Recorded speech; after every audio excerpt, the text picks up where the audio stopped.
Okay, hello, my friends. My name is Darren Gerdes. It is Sunday, December 15th, 2024. I'm just a professor trying to provide you with context in the war in Ukraine.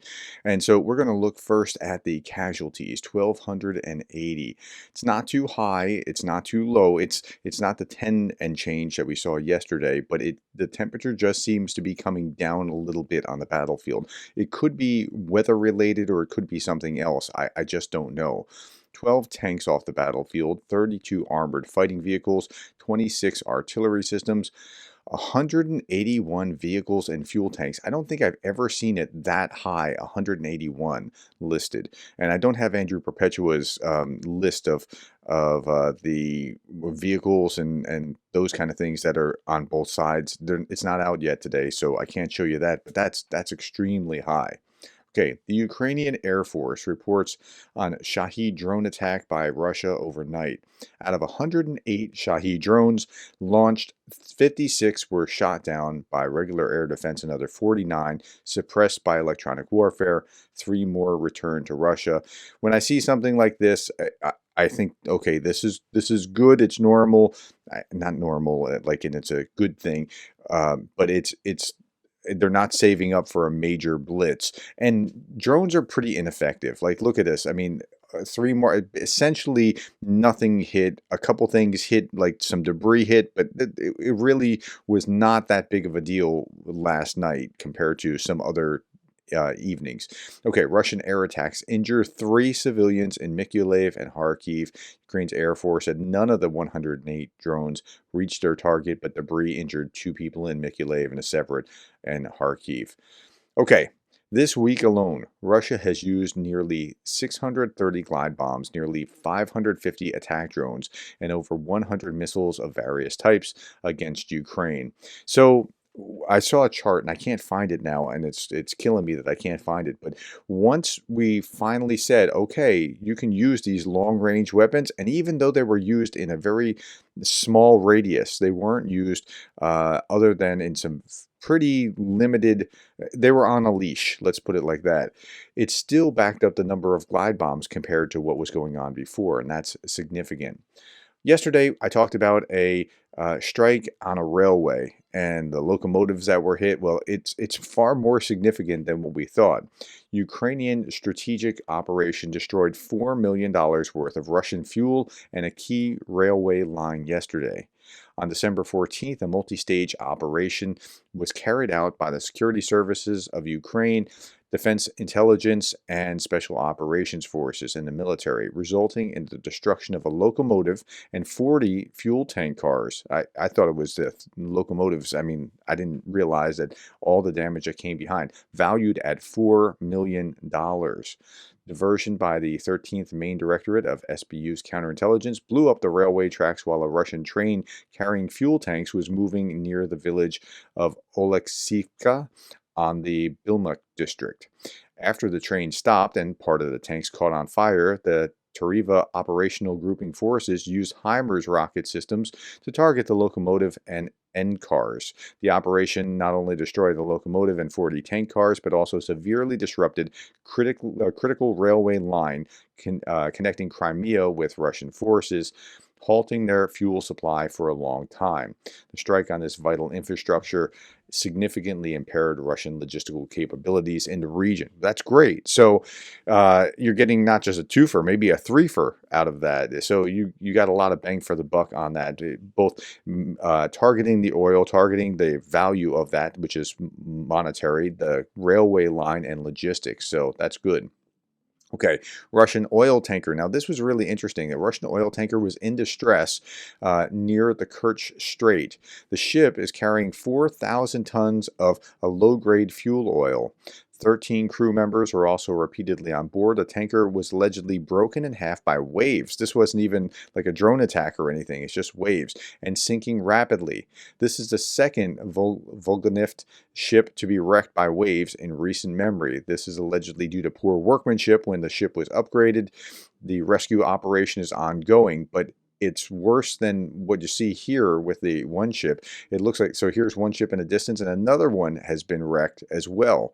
Just 1 hour after the 212, the Russian telegram channels report, and the storm is getting stronger. So a second fuel ship has apparently been sinking or sunk near the Kerch Strait. Okay. Now, I'm going to show you a close-up. I'm going to show you a couple seconds of this, of a Ukrainian drone hitting Grozny this morning. This is what it looks like, and we won't see anything actually hit, but there it goes. You see that? That was a Ukrainian drone. It looks like a plane, but it's a Ukrainian drone, and it's coming in, and there's going to be a big impact here, as you see on the next slide. Local sources report 4 explosions so far. The military base is reported to be often used for deployments to Ukraine.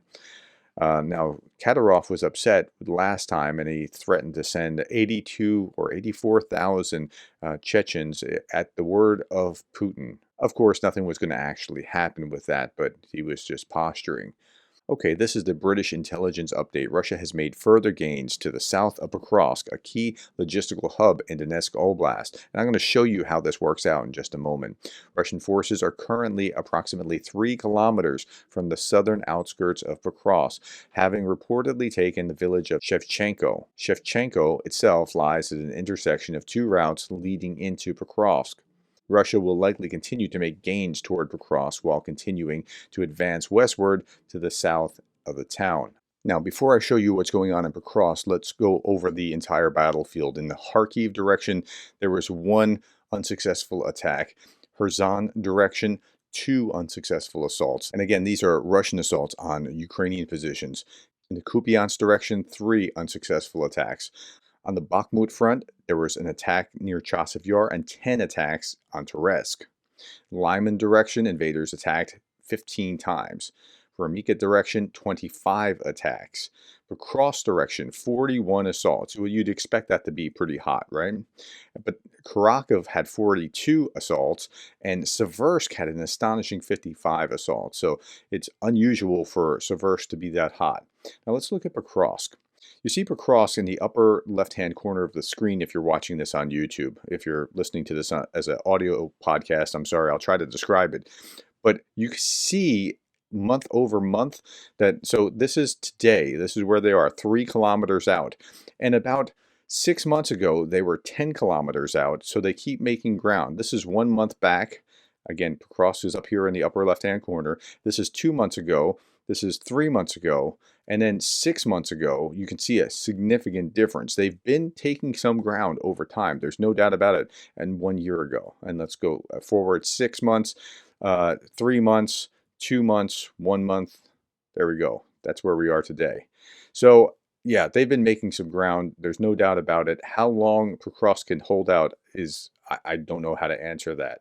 Now, the United States Agency for International Development, USAID, has donated another 10 autonomous welding machines that will help the rapid repair of Ukraine's energy infrastructure. And that's great. I'm glad to see that. Air defense artillery would have been a little bit better because that would have prevented some of this destruction. But okay, that's good. I'm glad to see that. Now, as I look back over the battlefield over the last year, I look back over politics over the last year, and it looked like Biden was going to be standing strong with Ukraine until the end. But Biden has turned out to be somewhat disappointing in what he's been slow walking to Ukraine. Looks like he might be able to, and probably will be able to, wind down the support package that Congress passed back in the spring and actually get the remaining $5 billion or so there in small packages.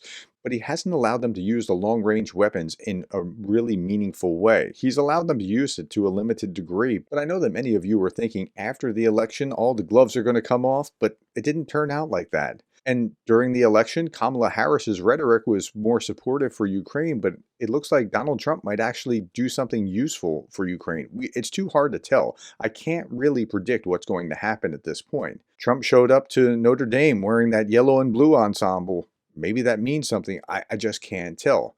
And I can't tell what Putin's thinking either, if he thinks that he's in a good position or a bad position. It's just the situation is too opaque. But I can tell you this with great certainty. If your significant other says something like, "You don't have to get me anything for Christmas," remember it's 10 days out for Christmas, it's a trap. All right, my friends, that's all that I have for you. Thank you for your time. Thank you for the likes, the shares, the subscribes, and thank you for being the kind of person that cares about Ukraine.